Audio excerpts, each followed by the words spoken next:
싱가포르의 도시 계획과 도시화 여정을 함께 살펴보겠습니다. 특히 지난 50년간 싱가포르가 어떻게 발전해 왔는지, 그리고 류타이커가 제시한 지능형 계획, 즉 인텔리전트 플래닝의 원칙과 철학에 초점을 맞춰 이야기 나누겠습니다. 싱가포르는 1965년 독립 당시 번영이 아닌 생존을 목표로 삼았습니다. 하지만 오늘날 우리가 보는 성과는 결코 우연이 아닙니다. 이는 철저하게 계산된 계획과 실행의 결과이며 그 지표들은 이를 명확히 보여줍니다.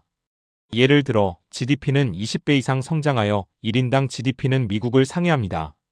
자가 보유율은 1970년 29%에서 90%로 비약적으로 상승했고 실업률은 9%에서 2%로 떨어져 완전 고용에 근접했습니다.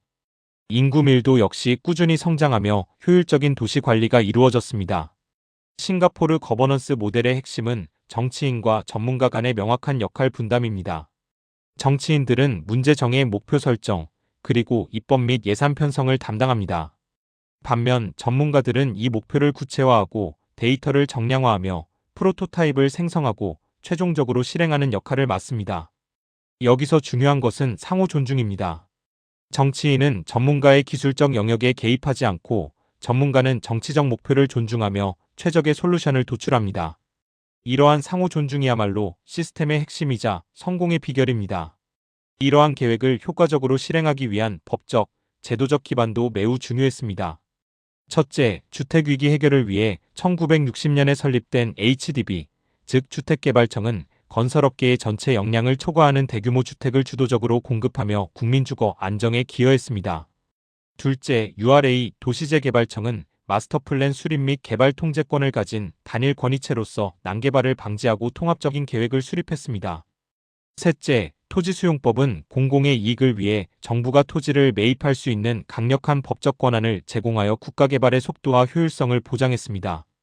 정부의 강력한 권한은 공정한 보상과 확실한 결과물, 즉 주거 환경 개선을 통해 국민의 신뢰를 얻었기에 유효할 수 있었습니다.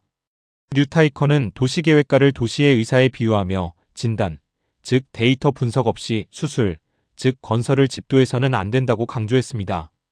이것이 바로 지능형 계획의 핵심입니다. 싱가포르의 도시계획 과정은 비전 수립에서 시작하여 이른 검토와 시민 요구 파악을 거칩니다. 다음으로 인구 규모, 토지 소유량, 밀도 등을 숫자로 확정하는 정량화 단계를 거칩니다. 그리고 도시 구조와 표준 모델을 개발하는 프로토타입 단계를 통해 계획의 타당성을 검증합니다.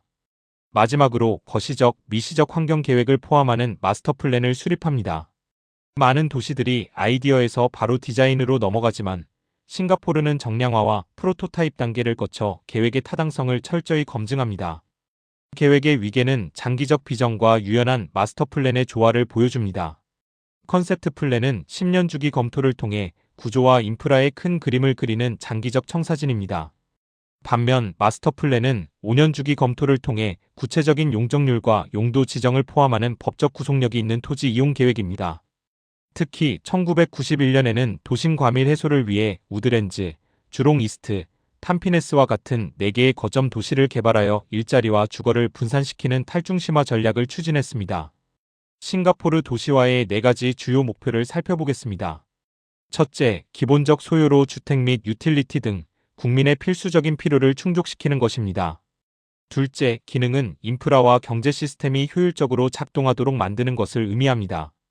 셋째, 지속 가능성은 환경 보전과 문화유산 보호를 통해 미래 세대를 위한 자원을 확보하는 것입니다. 넷째, 거주성은 높은 삶의 질과 강력한 공동체를 조성하는 것입니다.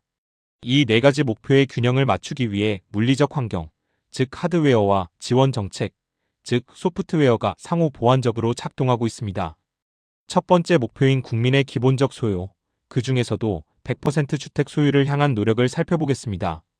싱가포르의 자가 보유율은 90%에 달해 6,065% 수준인 전형적인 글로벌 도시들을 훨씬 상회합니다. 이러한 성공 뒤에는 2가지 핵심 전략이 있었습니다. 첫째, 토지가 부족한 싱가포르의 필연적인 선택이었던 고층 고밀도 개발입니다. 서구의 실패 사례를 반면교사 삼아 철저한 관리로 단점을 극복했습니다. 둘째, 1964년 임대가 아닌 분양 중심 정책을 채택하는 결단이었습니다. 이러한 전략은 국민을 국토의 주주로 만들어 애국심을 고취시키고 주택을 가계 자산의 핵심으로 만들어 사회 통합에도 기여했습니다. 두 번째 목표는 국토의 기능입니다. 싱가포르는 도시가 마치 정교한 기계처럼 작동해야 한다고 믿었습니다. 이를 위해 비전, 전략, 정책, 마스터 플랜, 그리고 개발에 이르는 통합적인 접근 방식을 취했습니다. 구체적으로는 세 가지 핵심 요소가 있습니다. 첫째, 연결성입니다. 창의 공항과 항만을 도심 외곽에 배치하고 고속도로와 MRT로 연결하여 효율적인 물류와 이동을 가능하게 했습니다. 둘째, 유틸리티입니다.